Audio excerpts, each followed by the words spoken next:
Hey guys, welcome back. This is the look we're gonna do today. Stay tuned. Alright guys, let's go ahead and get into it. If you struggle getting smoky eyes though, this is gonna be the tutorial for you. It's so easy, it's foolproof, and it's not a black, stark, powdery, dark, smoky eye, so you're gonna be able to work and manipulate the product a lot easier. You're gonna love it. I'm gonna start by prepping my eye with Tarte Shape Tape. A little bit of this goes a long way, and it's my favorite eyeshadow base primer, especially for a dramatic look, because it really just cancels everything out, all discoloration, veins, redness, dark marks, all of it. Normally after this I would set my eye with a powder, but because we're using this new Huda Beauty Creamy Obsessions eyeshadow palette, we're not going to. This is like a wet to dry. It's almost like a mousse that is a creamy, but it doesn't have a wet, tacky texture to it. It is unbelievable, and it's so easy to get a blend with this, so this is gonna make this smoky eye so incredibly easy. So I'm going to go in with this darkest shade right here directly onto my finger, and again it has like a little bit of a sheen to it, but once you blend it out it like sets down as if it were a powder. But we're just going to tap this all over the eyelid. This is what's going to help give us a really easy blend because of the texture of this product. It's insane. And you're not going to have any fallout. You're not going to start to get raccoon eyes or anything like that because of the texture of this eyeshadow. It's really unlike anything I've ever used before. I'm so excited about these palettes. It would also be amazing to do smoky liner with this palette because everything just blends so effortlessly, like more effortlessly than any eyeshadow I've ever used. But you also get the benefit of not having to worry about any fallout. Now that our lids are fully saturated with that color that we want, we're going to blend out the crease. Now to blend out the crease, I'm going to be using, we're going to use this color right here. And I'm taking this on a Morphe 506. It's a little bit of a rough brush, but it's also a tiny blending brush, so it allows me to get directly into this crease in windshield wiper motions to blend out this product. Now I'm not going too low and I'm not going too high, because what I'm doing is I'm marrying the two colors together while also one side of the brush is helping me to get a blend. Staying directly in your crease like this is what is going to give you that blend, and you need this lightest pressure with this because we're dealing with really dark and heavy colors, and so we want to make sure we're not accidentally getting out of control, and that's really easy to do with dark colors. I'm going to take a blank blending brush, clean blending brush, and this is the shade they say to use to set everything with, and I'm going to use it to just really create the best gradient. This one has a less wet texture, a less moussey texture than the rest of the shadows, which does give you a little bit more control. I feel like I lost some of the darkness on this lid, so I'm just kind of repacking that on to reinstate the depth so that we're still getting that smoky eye. And I will go in and blend. Now you can always layer a darker shadow onto your lid to make this even more of a dark, stark, smoky eye.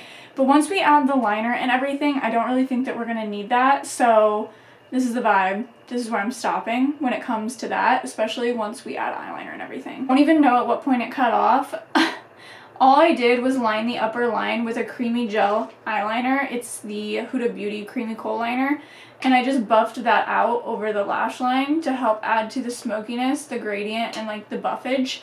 You don't even have to do this step, actually, I was saying before my camera just turned off randomly, but I do think that it adds to the effect, and if you don't do this step, you need to at the very least tightline the upper waterline. I want this to be a little bit darker, so I am going to take a black eyeshadow on my finger. Taking a black eyeshadow on my finger, I'm just going to press this into the lid. And this is going to give us that effect. And we don't have to worry about the blend like at all because we already did that. Just tap this in very gently. Do not go up too high. Just take it nice and slow, low and slow while you're doing this. And that's why we didn't do our face makeup first, because then if you have any fallout. So then I'm going to take a blank blending brush and just kind of buff everything. I'm like scared.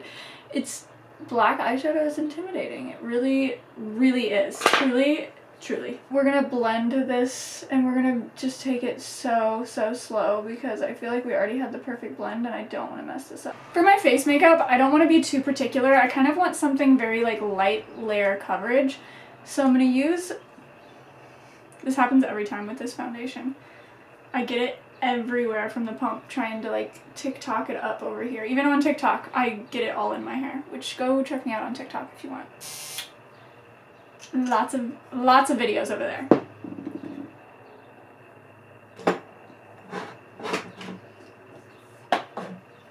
So I'm just going to buff a very light layer of this into the skin because I do just want to even out my skin tone. But I want like my natural skin to peek through. We're going to do some frecklage. We're going to do some faux freckles. Frecklage does not seem like a word that I want to use. I'm going to go in with some concealer that is my skin tone and just cover up some of the blemishes and dark spots that I have, just to ensure that this is evening out everything. And then I'm just going to blend that out with a fluffier brush to keep the control of where I want the product. Would you guys like in-depth, like just eyeshadow tutorials, or do you like it when I do my full completed face on here with you guys?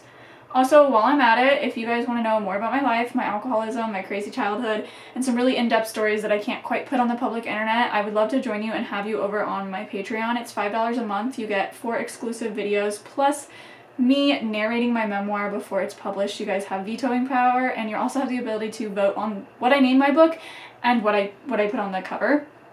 That would be really fun. So if that's something that you're interested in, or if you just want to have more content of mine to consume, check me out over there. I'm really excited right now. I have the story up of the time that I saved someone's life. I have my kidnapping story coming. I have a lot more stuff that I can talk about in detail intimately without censoring myself over there. So I would really love it if you joined me if you're interested in that sort of thing. Now I'm going to use the same brand concealer, which was the Lancome Tint Idole concealer, but I'm just going to use a little bit of a lighter shade here to go ahead and brighten up a few areas on my face. And since I still am like trying to keep that minimal coverage, this is like a medium buildable coverage, I'd say. Maybe even light to buildable medium. And so that's why I'm using this. And I'm also going to blend it out with a sponge for that reason. And you don't have to get like too close up to your eye because we're going to smoke that out, you know. It is a smoky eye. I can't stop looking in the viewfinder. I'm so sorry because I'm trying to figure out the lighting situation. I can't decide if I like it, so I apologize. I am going to go into the Made by Mitchell curve case, and we are just going to bronze up the skin. And I think I do want like quite a bronzy look here. I think it looks so good when you go really bronzy with a smoky eye. That's just my personal preference, so you can do whatever you want. This is in the shade Teddy Bear. I really love I love the formula of these curve cases. They're so easy to use. If you guys don't know, today is Monday and Friday I have to get a colonoscopy. I'm pretty nervous. I have quite a few symptoms that are not looking too promising, so I'm just hoping that it isn't what we think it is. And you know, if it's not, yay, but also we will still have to continue like to figure out what is going on with me. Really struggling. I've been thinking about talking about my OCD and my health anxiety and how it overlaps. I just don't quite have the words sometimes when I'm put on the spot. I explained it really well to my boyfriend the other night, and so now I'm wondering if I can like reconvey that, because even I was surprised at my ability to put words to it. Let's actually use a little bit of blush from this palette. I think I'm going to use this darker blush. And I like to just put this on the rounds of my cheek right here. That is what looks most flattering to me. Whenever you get too high up here, you can really elongate the face, which it looks pretty. And if that's your goal, obviously put that up there. But this gives me a little bit more of like a youthful, feminine, like flirty look, and I enjoy that. So I do just kind of keep it right here on the apples of my cheeks. See? When I smile, those are my apples. And I prefer that blush placement on me. I do like to add a little to the forehead. Yeah, maybe not that much. Sometimes like a little bit to the nose and like the teensiest bit to the chin. Not even so much that you can see that there's blush there, but just because it really meshes and makes like all the skin look so cohesive. And that's like one of my favorite tricks. The Huda Beauty Peach Pie, y'all. This is so good. It's my favorite. I love it more than Cherry Blossom. I love it more than Banana Bread. It's my favorite. It's my favorite that they've ever come out with. It's very complementive to my skin tone. Maybe that's why I love it so much. It's just my absolute favorite shade. I do personally like to use a lighter powder underneath my under eye, or an actual true translucent powder under there, because I feel like I lose the brightness that I intentionally put there if I don't. So this is the Hourglass. I don't even know in what shade, but I do still want my under eye to have, you know, some brightness going on to it. This is the shade Veil. Now, I recently picked up this faux freckle pen, and I'm not sure if I'm loving it. I actually totally forgot that I've used it twice. Once after powdering my face and once before. And I definitely prefer to powder my face after I use this, because these are quite stark freckles. Like, it's pretty dark. I like it though. I'm planning on using some henna soon, because I'm trying to use a tanning bed, like, not at all. I love using a tanning bed for bringing out my natural freckles and all that. I think it makes my skin look so pretty, and so I'm trying to get away from that and find alternatives, especially for the days that I don't wear makeup. This is the lip liner London by NYX. It is like a warm nude. I want a pretty nude lip today, but I don't really have any on hand.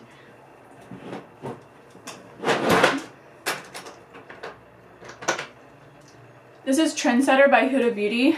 Can you tell I love their products? And it's a neutral brown for sure. But it is just a teensiest bit darker than I was hoping for. When I was thinking about it, this came to mind, but I was like, I want something like a little lighter, but maybe we'll just go with this for now. And if I feel like I need to lighten it up, I will. Huda Beauty Very Vanta. This is their creamy gel liner that we use to waterline. Now when I do this, I do make sure to kind of pull it into the lash line. Once I do the waterline, I'll kind of go back and get in between the lashes a little bit. It helps it to look more seamless and smoky, and that's obviously what we're going for. Using this stiff brush we used on the top of our waterline already, and we're going to really gently use back and forth motions, and it's going to help blend that creamy kohl liner into our lash line. It's going to give us that really smoky effect, but we're just going back and forth across. We're not bringing it down at all. We don't want to bring it down, or you're going to start to get raccoon eyes, so make sure you're really going slow and keeping in control of your brush. Now we're going to go back into this Huda Beauty palette and use this darkest shade that we used all over the lid in the beginning, and we're going to go directly under where we just blended. And this is going to help us smoke everything out. To further the blend even more, we're going to go in on this fluffy brush and use like this medium taupey shade, and very, very lightly hit the edges of this, like very, very lightly. It's going to drag it down just a little bit more, add a little bit more dimension. Now for the fun part, I have this Scooby-Doo Wet n Wild Shimmer Liquid Eyeliner, and it's in like this lime green color. I'm just going to use this to like set up where we're going to put this inner corner highlight. It's obviously not as opaque as I want it to be, but it helps to create the base for this color to be more vibrant. Go into the shade Tinkers from the Morphe X Abby Roberts palette, and I'm getting it a little bit on the lid just to make it more prominent. Just going slow with this because I don't want it to get out of hand. Or I'm going to take a little bit of yellow from that palette and just kind of layer it over top of the green to make it appear brighter but still green. Okay, let's get some mascara on so we can get some lashes on, because it is trash to the lash. Also, you could absolutely use any color in the inner corner that you want. I just never do anything with green, so I thought that would be fun. Also, prime real estate on your bottom lashes, don't forget them. You'll hear me say that so often if you follow me on TikTok or watch other makeup tutorials from me. You do not want to miss out, especially with a smoky eye on the bottom lashes. Don't play around. It's worth it. Just do it. And the more you do it, the better you get at it. So if you're not so good and that you're scared or intimidated, practice at night before bed. No matter what makeup you're doing or when you're doing makeup, practice it before bed. Take whatever makeup you're wearing today, and tonight I challenge you, before you wash it off, to try to create a smoky eye out of whatever's already on your eyes. And get good at it. Practice, okay? That is how you get perfect. Practice makes perfect. We know this. I'm gonna use the Lily Lashes Butterfly Eyes in the shade, in the style Sassy. I think that it's just stunning, and I'm quite literally obsessed. My glue is still drying a little bit, so it's still a little wet if you're seeing that on camera. You guys, I love this. If you struggle with a smoky eye, it really isn't that hard. Practice makes perfect. Just attempt it, try it. I promise you, if you're intimidated from black, just know that you can make a smoky eye with any shade that you want. Don't forget to check out my Patreon if you're interested. I'd love to have you over there. And until then, I'll see you guys in the next makeup tutorial. Bye!